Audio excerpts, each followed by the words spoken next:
My own sister testified against me in court, siding with my cheating ex-wife to force me into paying child support for a child that isn't even mine.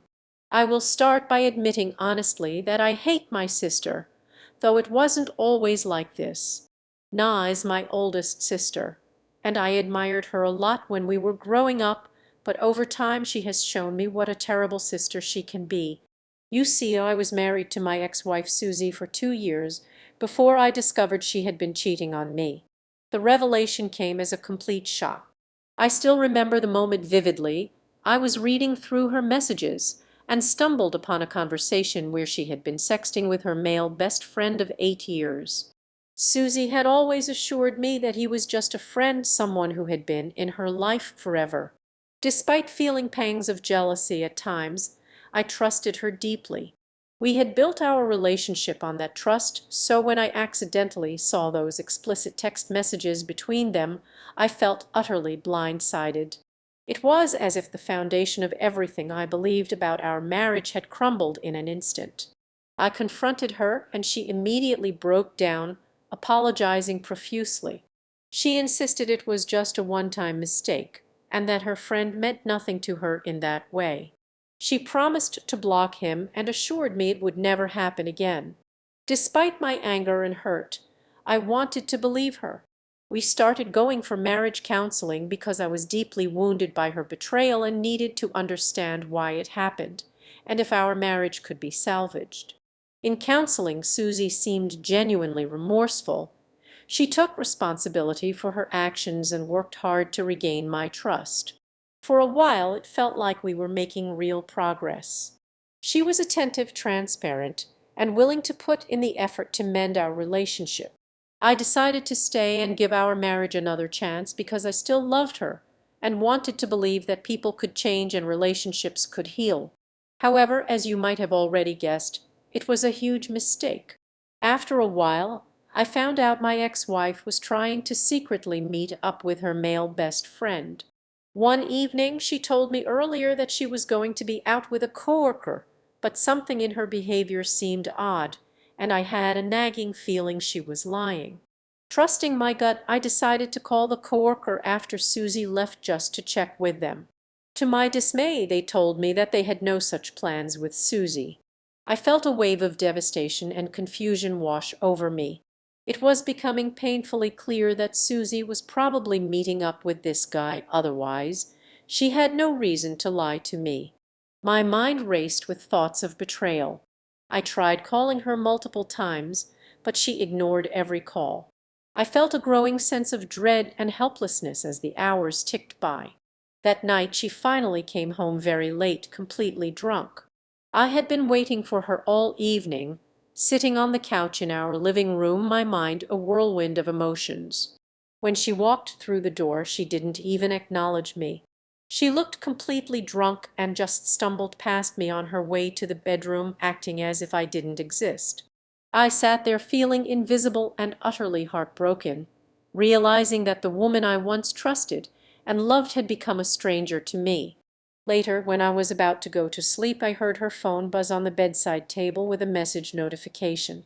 Susie had fallen asleep fully dressed in her clothes from the evening, clearly too drunk to even change. I gently covered her with a blanket and, driven by a mix of dread and curiosity, leaned over to check the message she had received. As soon as I saw the number, I recognized it instantly. It belonged to him, her male friend. My heart sank as I read the text. That was so much fun. We should do this more often. The message ended with a tongue and a sweat drop emoji, which only made things worse. I felt a wave of nausea hit me. There was no way a guy would send a message like that with those images if it didn't mean something significant had happened between them. My mind raced with all sorts of terrible thoughts about what they might have done. I felt sick to my stomach, realizing that my worst fears were likely true. I tried to calm myself, but it was impossible. The betrayal felt like a physical pain in my chest, and I couldn't shake the image of them together. I couldn't sleep at all that night. I tossed and turned in bed, my mind consumed by anxiety and heartbreak. I kept replaying everything in my head, wondering how it had come to this and what I was supposed to do next. The night felt endless, and by the time morning came I knew that nothing would ever be the same. When I confronted Susie about that night and how she had lied, she did everything she could to avoid taking responsibility. At first, she tried to manipulate and gaslight me, claiming that my lack of trust was the real issue and that calling her coworker was an invasion of her privacy. She accused me of being paranoid and unreasonable. Her attempts to gaslight me were frustrating and hurtful, but I refused to back down. I brought up the message he had sent, demanding an explanation. She brushed it off, insisting that's just how friends talk to each other, and called me a weirdo for reading too much into it. Her dismissive attitude only fueled my determination to get to the truth. I decided to play my last card. I told her I would confront him directly she didn't come clean to me. This threat seemed to strike a nerve. She became visibly anxious and tried to dissuade me from contacting him, clearly worried about the consequences. Finally, after much resistance and reluctance, Susie broke down and confessed. She admitted that she had been wanting to see him for a long time and that they had indeed made out after getting drunk. Her confession was like a punch to the gut, confirming my worst fears and shattering any remaining trust I had in her.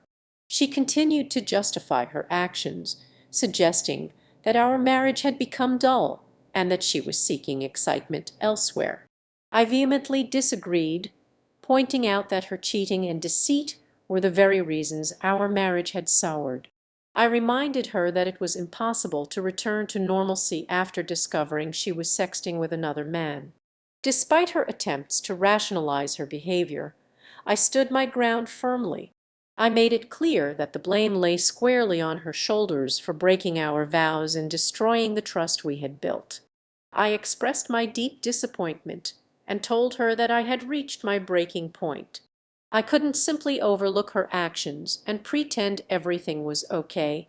Susie, realizing the gravity of the situation, began pleading for forgiveness. She acknowledged her issues but begged me not to abandon her, emphasizing that she was willing to work on herself and our relationship.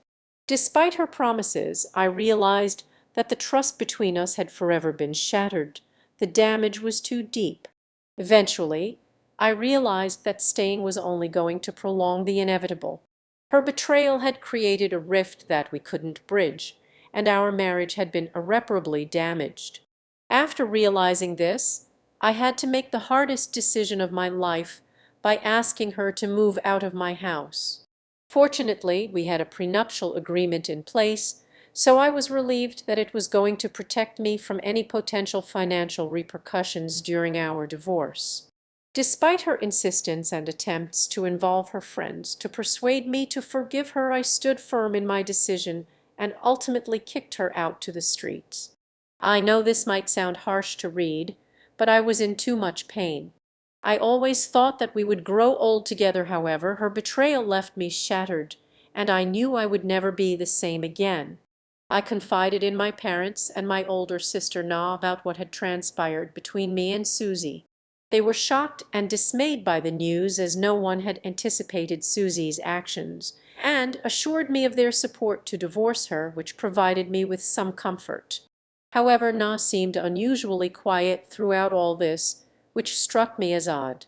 When I asked her for her thoughts, considering her close relationship with Susie during our marriage, instead of acknowledging my feelings of betrayal caused by Susie's actions, Na questioned whether I was certain about divorcing Susie, pointing out that unlike me, Susie didn't have any family support. I was taken aback by Na's response.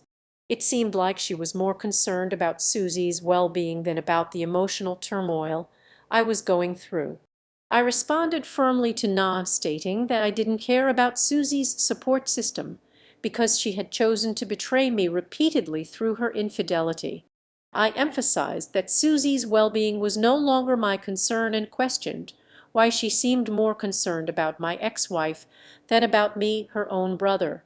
Na defended herself, explaining that she was simply worried about me and didn't want me to make any hasty decisions about my marriage without thinking about it.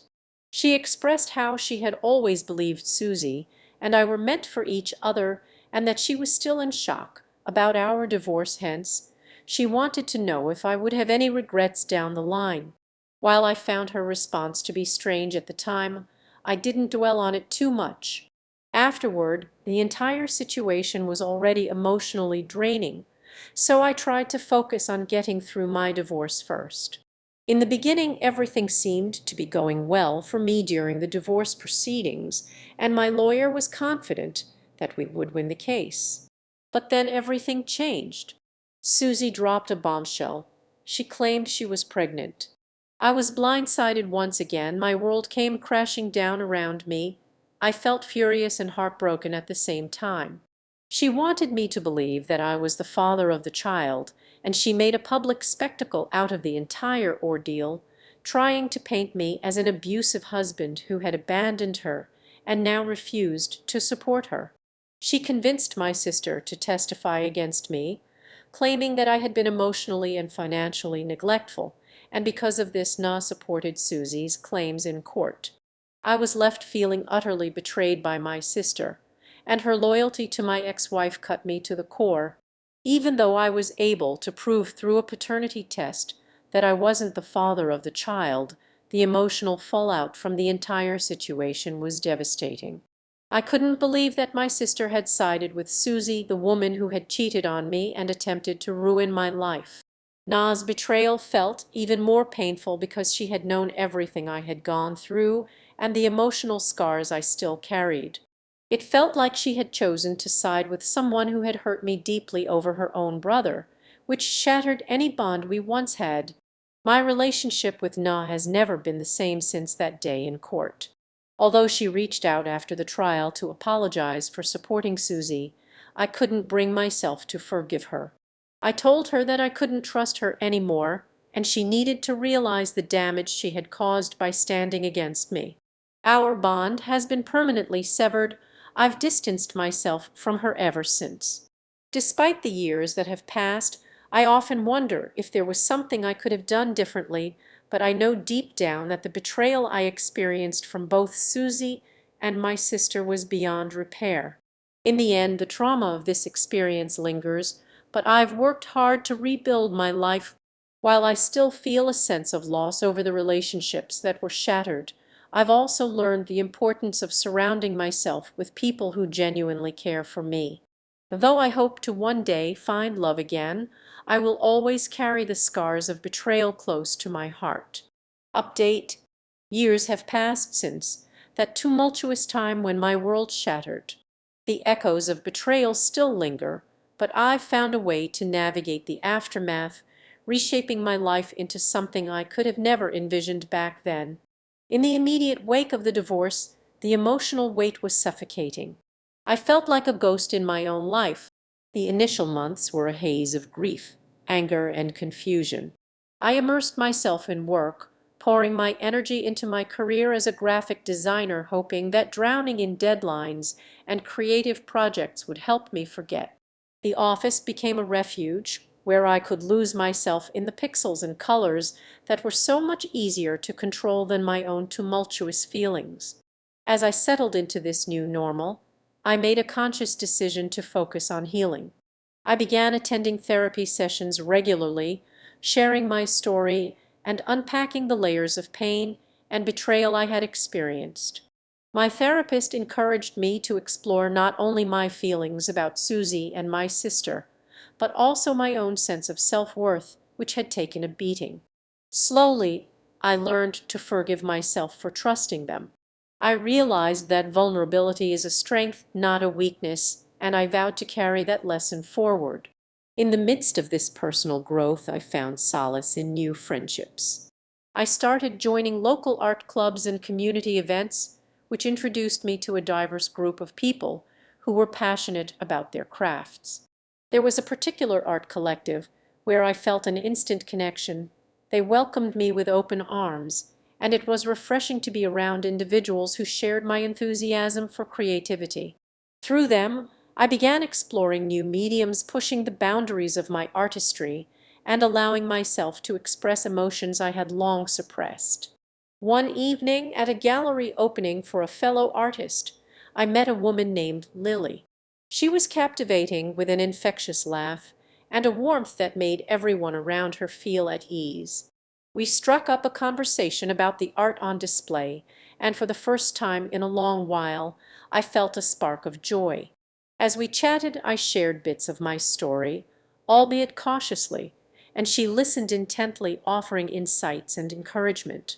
It was a refreshing change to connect with someone who genuinely seemed to care.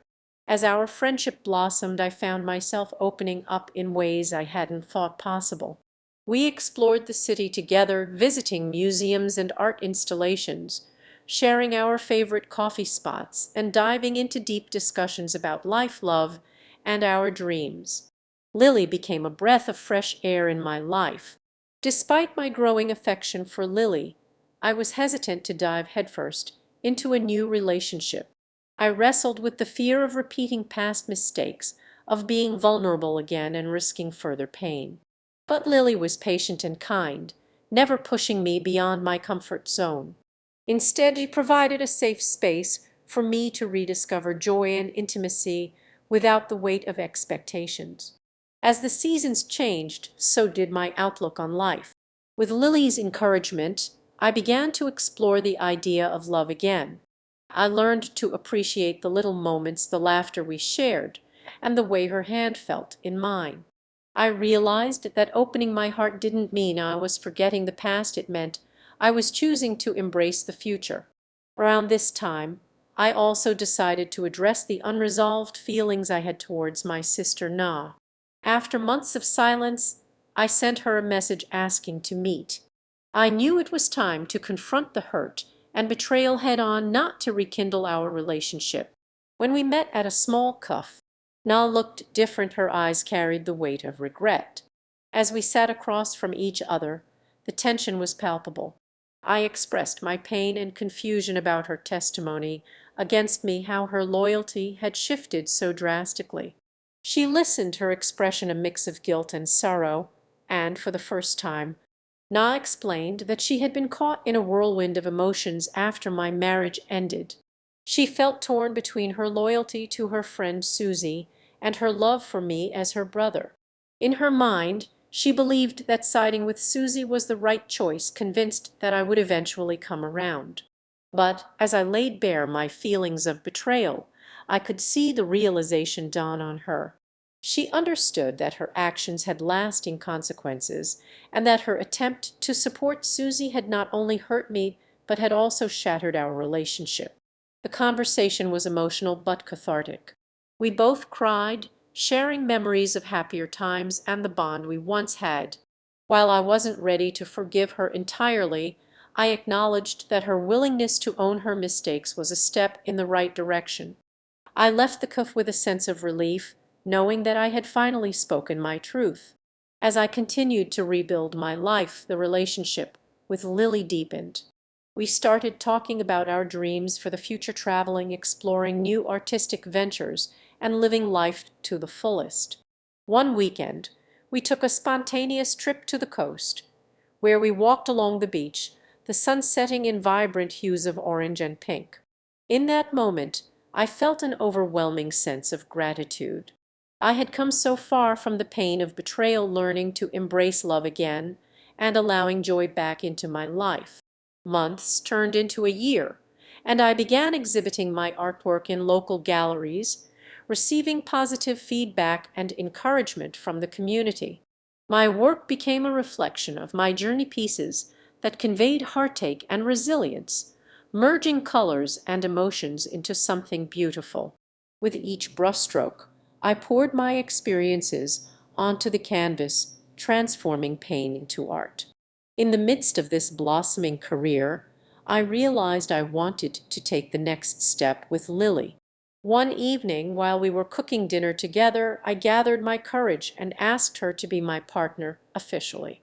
She smiled, her eyes shining with happiness, and we embraced, sealing the moment with a promise to support each other through whatever life might throw our way. Looking back, I recognized that the pain I endured was an essential part of my growth. It taught me resilience, self-love, and the importance of surrounding myself with those who truly care. While I'll always carry the scars of betrayal, they serve as reminders of my strength and the beauty that can arise from the ashes of heartbreak. Today, my life is filled with creativity, love, and a renewed sense of purpose. I'm grateful for the lessons learned and the people who have stood by my side. Though my journey hasn't been easy, it has shaped me into the person I am now, a person ready to embrace the future with open arms. Final update. As the years continued to unfold, I found myself embracing a life I never thought possible after the heartbreak of my past. The journey toward healing and self-discovery had transformed me in ways I could hardly have imagined. My relationship with Lily deepened into something truly special, built on mutual respect, understanding, and shared dreams. Lily and I moved in together, creating a home filled with art, laughter, and warmth. We spent countless evenings painting side by side, exploring new techniques, and encouraging each other to push our creative boundaries. It felt like a partnership not just in life, but in art, two souls intertwined, navigating the world together. A pivotal moment came when we decided to collaborate on an art exhibition. The theme was resilience, a tribute to the struggles we had both faced and the strength we had found. We poured our hearts into the project, using our individual styles to tell a story of transformation. When the night of the exhibition arrived, the gallery buzzed with energy. Friends, family, and fellow artists gathered to celebrate our work. As I stood there surrounded by the vibrant pieces that represented our journeys, I felt an overwhelming sense of gratitude. Our exhibition was a success, and the feedback was incredible. People connected with our stories, and it was validating to see how art could touch lives and foster understanding. The event also marked a turning point in my career, leading to new opportunities and collaborations that I had once only dreamed of. Around this time, I received a call from my lawyer regarding the ongoing child support situation. Despite the paternity test confirming I wasn't the biological father, the legal system's complexities. After years of appeals and fighting, my lawyer finally managed to negotiate a settlement that reduced my obligations significantly. It felt like a weight lifted from my shoulders, allowing me to close that painful chapter and move forward with my life. Meanwhile, I continued to navigate my relationship with my sister Na. After our initial conversation, we exchanged occasional messages, slowly rebuilding some semblance of communication. Though trust wouldn't come overnight, I appreciated her efforts to reach out and understand my perspective. In a way, we both recognized that healing takes time, and the bond we had as siblings deserved another chance. As I forged ahead, I often reflected on the lessons I had learned from my experiences. I discovered the importance of forgiveness not just for others, but for myself. I had been so angry for so long, but letting go of that anger opened up space for new possibilities. I learned that love and trust could be rebuilt, even if they were never quite the same as before. After a couple of years together, Lily and I began discussing the future more seriously. We shared dreams of traveling, starting a family, and continuing to create together. One evening, during a quiet moment under the stars in our backyard, I took a leap of faith. I pulled out a small box and asked her to marry me. Tears of joy filled her eyes as she said yes, and in that moment I felt a profound sense of peace. Planning our wedding became another beautiful journey. We chose a simple ceremony surrounded by close friends and family, a celebration of love and resilience. On the day of the wedding, as I stood at the altar, I looked around and felt grateful for the people who had supported us through our individual struggles and our journey as a couple. When I saw Lily walking toward me, radiant and full of love, I knew I had found my partner for life. As I reflect on this journey, I realize that while I may never fully forget the pain of betrayal and loss, I have transformed that pain into strength and hope. The challenges I faced taught me invaluable lessons about love, trust, and the power of human connection. Life is a tapestry woven from both joy and sorrow, and each thread contributes to the masterpiece of who we are. In the end, I am living a life that honors my past while looking forward to the future. Surrounded by love, creativity, and the promise of new beginnings, I am ready to embrace whatever comes next, knowing that I am not defined by my past, but rather by how I choose to rise above it. With Lily by my side, I am excited to face the adventures that await us hand in hand.